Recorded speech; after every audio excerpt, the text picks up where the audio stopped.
Hello friends, welcome to my channel Sreeja's diaries. அனைவருக்கும் இனிய விநாயகர் சதுர்த்தி நல்வாழ்த்துக்கள். வாசல் தெளித்து காலையிலே கோலம் போட்டாச்சு. அப்படியே கொண்டக்கடலை அவிக்கிறதுக்காக நைட்டே ஊற வச்ச கொண்டக்கடலை அவிக்க போகிறேன். ஒரு 2-3 டைம்ஸ் நல்லா வாஷ் பண்ணணும். ஸோ மாமி தான் அவிக்க போகிறாங்க. இந்த மாதிரி நல்லா வாஷ் பண்ணி நம்ம உப்பு போட்டு அவிச்சிட வேண்டியதான். அதை ஒரு பக்கம் அவிஞ்சிட்ருக்கட்டு பூரணம் ரெடி பண்ணுறதுக்காக ஒரு பாத்திரத்தில் தண்ணி ஊற்றி வெல்லம் போட்டு அதை நல்லா பாகு வர மாதிரி நீங்கள் காய்ச்சி எடுத்துக்கணும். இந்த மாதிரி நல்லா கொதிச்சு வரணும். அதே சைடில் அவள், அப்புறம் பிரிஞ்சி இலை, ஏலக்காய், இந்த 3ஐயும் போட்டு நல்லா இந்த மாதிரி நல்லா அரைச்சி வச்சுக்கணும். இந்த 2ஐயும் ஒன்றா போட்டு நல்லா கிளறி விடணும். கொண்டக்கடலை நல்லா அவிஞ்சிருச்சு. தாளிச்செல்லாம் ஊற்றி தேங்காய் பூவெல்லாம் போட்டு குலுக்கி வச்சாச்சு.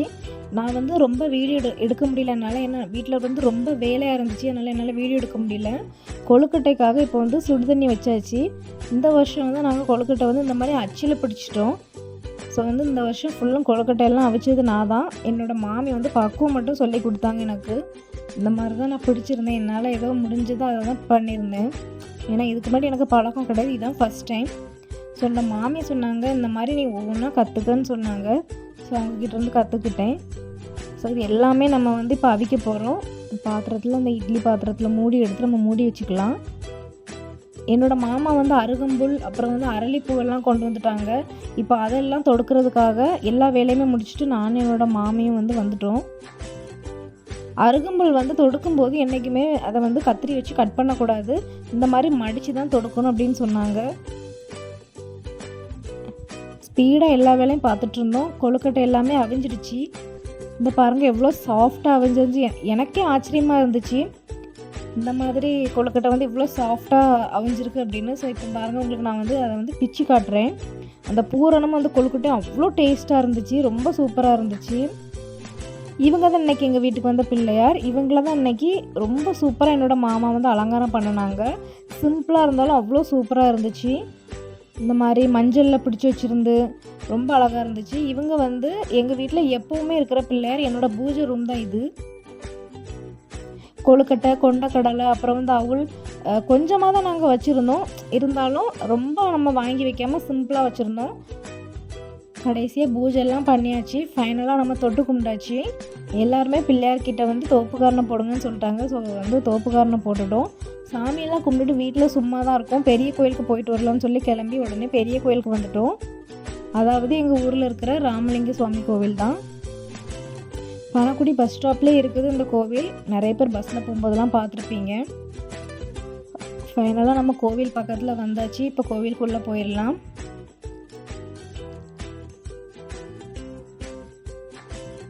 கோயிலுக்குள்ளே போயிட்டுருக்கோம். அங்கே சப்பல் கழட்டி போடலாம்.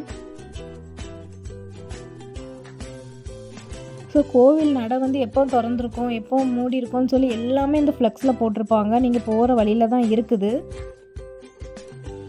இப்போ நம்ம கோயிலுக்குள்ளே தான் போயிட்டுருக்குறோம். இது கொடிமரம்.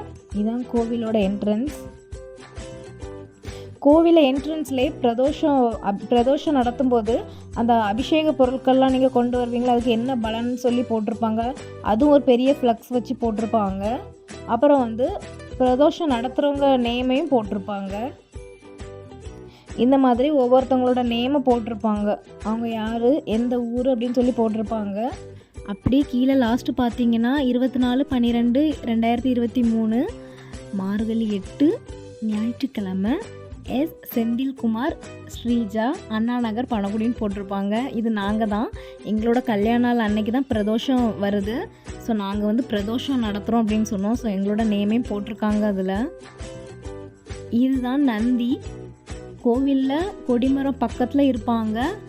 மாதத்துக்கு 2 டைம் பிரதோஷம் நடக்கும்.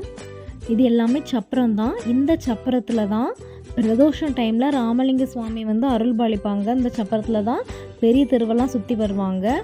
இங்கேருந்து நம்ம போகும்போதே கணபதியை தான் நம்ம பார்த்துட்டு போகணும். அப்புறம் இந்த சைடு முருகர், இடது சைடு கணபதி, வலது சைடு முருகர் இருப்பாங்க. கோவிலுக்குள்ளே போன உடனேயே இடது சைடு சூரியன் இருப்பாங்க, வலது சைடு சந்திரன் இருப்பாங்க. நாங்கள் இங்கேருந்து சாமி கும்பிட்டுட்டு போகும்போது விநாயகருக்கு அங்கே அலங்காரம் நடந்துட்டு இருந்துச்சு. அப்போ நாங்கள் அவங்கக்கிட்ட கேட்டோம், அப்போ இன்றைக்கி விநாயகர் சதுர்த்திங்கிறதுனால பிள்ளையார் வந்து எலி சப்பரத்துலேருந்து ஊர்வலம் வருவாங்க அப்படின்னு சொன்னாங்க. அப்படி அங்கே அலங்காரம் நடந்துகிட்டு இருந்துச்சு. நம்ம இப்போ ஃபைனலாக சாமியை பார்க்குறதுக்காக உள்ளே போகலாம். இங்கே வந்து ராமலிங்க சுவாமி மூலவர்.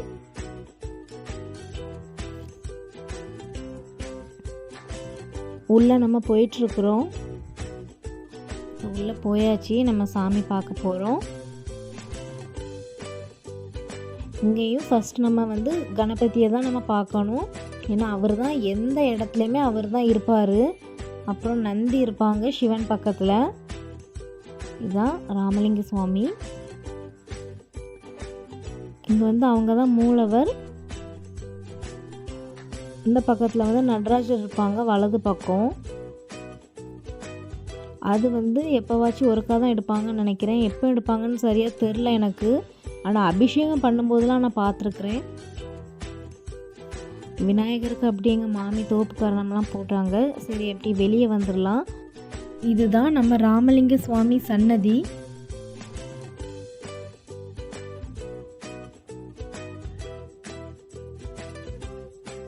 இப்போ நம்ம வெளியே போகலாம்.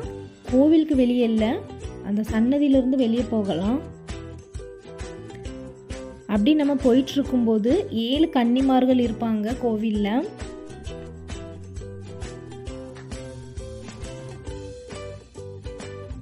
வந்து 7 கன்னிமார்கள்.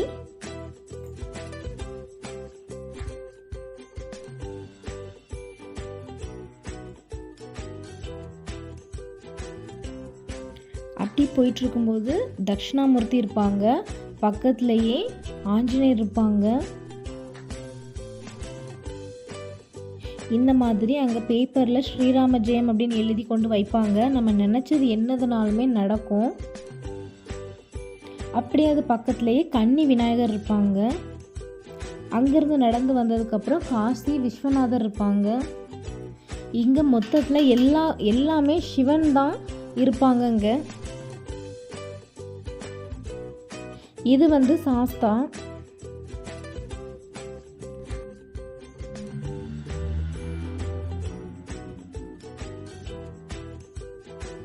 அப்படி நம்ம முருகரை பார்க்குறதுக்காக போகலாம். இது வந்து மீனாட்சி சுந்தரேஸ்வரர். பக்கத்துலேயே முருகர் சன்னதியும் இருக்குது. முருகர் வந்து அவங்களோட 2 மனைவி கூட இருப்பாங்க. முருகரோட சன்னதி. யாருக்கெல்லாம் முருகர் பிடிக்கும்னு சொல்லி கமெண்ட் பண்ணுங்கள். எனக்கு ரொம்ப பிடிக்கும், ஃபேவரட். அப்படியே நம்ம மணி அடிச்சுக்கலாம் கோவிலில். ஸோ நல்லா முருகரையும் கும்பிட்டுட்டு வந்தாச்சு. இனி வந்து நம்ம சிவகாமி அம்பாவை பார்க்குறதுக்காக போகலாம். இது வந்து சனீஸ்வரர். சனி தோஷம் இருக்கவங்க எல்லாருமே இங்கே வந்து விளக்கு போடுவாங்க. இவங்க வந்து பைரவர். சிவனோட 800 அவதாரம் அப்படின்னு சொல்லுவாங்க பைரவரை.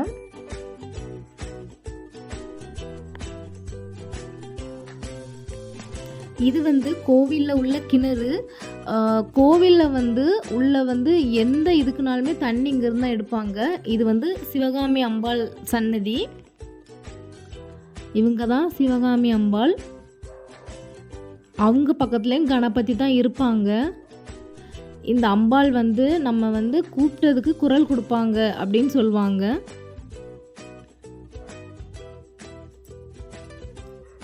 நாங்கள் சாமி கும்பிட்டுட்டு என்னோடய மாமி வந்து எனக்கு குங்குமம் வச்சு விட்டாங்க. அப்படியே அங்கேருந்தும் வெளியே வந்துட்டோம். ஃபஸ்ட்டு வந்து நம்ம ஆஞ்சநேயர் ஃபோட்டோ தான் பார்த்தோம். இது வந்து ஆஞ்சநேயர் உருவம். இந்த இடத்துல தான் கோவிலில் வந்து திருவாசகம் படிப்பாங்க, நவராத்திரி கொலு வைப்பாங்க. அப்புறம் வந்து இது எல்லாமே சப்பரம் நிற்கிற இடம்தான். இங்கே வந்து எல்லா சாமியுமே இருக்கிறதால எந்த சாமிக்கு வந்து விசேஷம் வந்தாலும் சப்பரத்தில் வந்து ரத வீதியெல்லாம் சுற்றி வருவாங்க. இப்போ வந்து இன்றைக்கி விநாயகர் சதுர்த்திங்கிறதுனால நம்மளுக்கு வந்து எலி வாகனத்தில் வந்து அவர் வராரு. இது முருகருக்கு அப்படின்னா மயில் வாகனத்தில் வருவாங்க. இது வந்து கோவிலுக்கு மாடிக்கு போகிற வழி. கொடி ஏற்றுற அன்னைக்கு திருவிழா டைம்லலாம் திறப்பாங்க. இப்போ வந்து பூட்டி இருக்குது. இதுதான் நம்ம கோவிலோட அவுட் சைடு. அப்படியே நம்ம பெருமாளை பார்க்குறதுக்காக போயாச்சு. அங்கே வந்து நடை பூட்டி இருந்துச்சு. எங்களுக்கு ஃபஸ்ட்டு தெரியாது. இதுதான் கோவிலோட கிணறு. உள்ளே வந்து ஒரு சின்ன கிணறு காட்டினேல, இந்த கிணறு வழியாக தான் அந்த கிணறுக்கு தண்ணி வரும். இங்கே இப்போ மழை இல்லை அப்படின்னு தண்ணி எல்லாம் வற்றி போச்சு.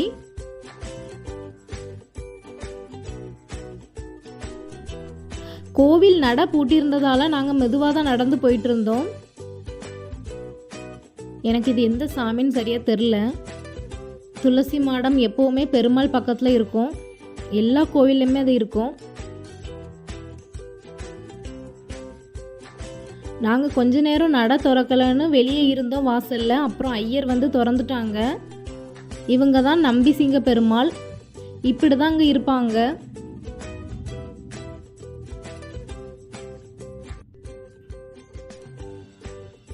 அப்புறம் வந்து இது ராமானுஜர் சன்னதி, ஸ்ரீ உடையவர். கோவிலை சுற்றி நடந்தாச்சு. நிறைய இங்கே செடி மரம்லாம் வச்சுருப்பாங்க. தென்னை மரம், மாமரம், கீரை எல்லாமே இங்கே வச்சுருப்பாங்க. ஸோ இங்கே தான் கோவிலுக்கு தென்னை மரத்தில் இருந்தது தேங்காய் எல்லாம் இங்கேருந்து தான் எடுப்பாங்க. அப்படி நான் கோவிலை சுற்றி நடந்து போயிட்டு இருந்தேன். எல்லாரும் 3 சுற்று சுற்றுவாங்க, நான் ஒரு சுற்று தான் சுற்றுனேன். இங்கேயும் பிள்ளையார் தான் இருக்கிறாங்க. கோவிலை சுற்றி எத்தனை பிள்ளையார் இருக்குன்னு எனக்கு தெரியவே இல்லை.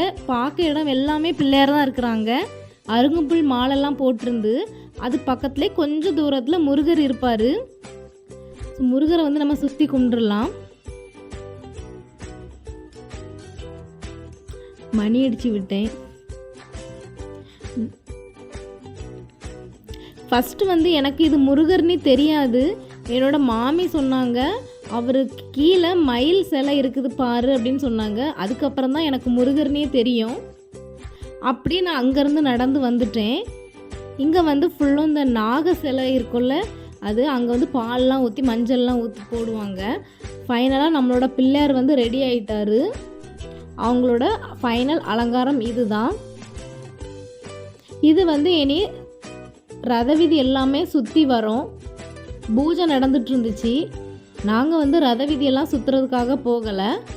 பூஜை நடக்கிறது வரைக்கும் தான் நாங்கள் நின்னோம். கோவிலை விட்டு வெளியே வந்ததுக்கப்புறம் நாங்கள் வந்து வீட்டுக்கு கிளம்பி வந்துட்டோம். நல்லா சாமி கும்பிட்டுட்டோம். நாங்கள் வந்து 4 மணிக்கே வீட்டிலேருந்து கிளம்புனோம். ஸோ நல்லா நாங்கள் வீட்டுக்கு கிளம்பிட்டோம். செம்ம டயர்டு எங்களுக்கு.